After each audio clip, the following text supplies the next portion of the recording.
જય માતાજી મિત્રો, તો અમારે જવાનું હતું કુલરામાં માલ દેવા ડ્રેસનો, બરાબર. એટલે અમે હું ભીમો બે નીકળી ગયા ગાડી લઈને નીકળી ગયા. તો હાલતા હાલતા કુલરામાં આવી ગયું કાંઈ પછી ત્યાંથી એની મટીરિયલની ઠેલી દીધી. પછી હું ત્યાં મટીરિયલ દઈને ડ્રેસ લઈને પાછો નીકળી ગયો.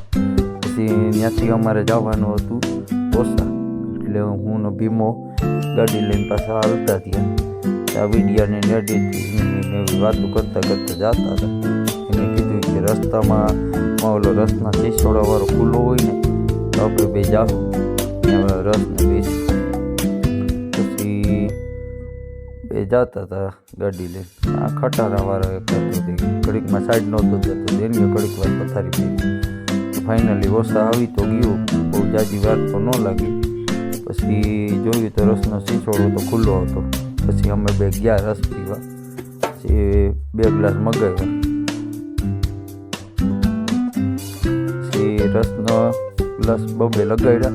પછી ગયા માલ દેવા ગયા તો મટીરિયલ દેતા ભૂલી ગયો. પાછો વિમાન મોકલું દઈએ મટીરિયલ. પછી દેવા ગયો, દઈને આવતો. પછી અમે પાછા રિટર્ન નીકળી ગયા ઘર બાજુ. આમ થતા અમારો બ્લોગ પૂરો થઈ ગયો.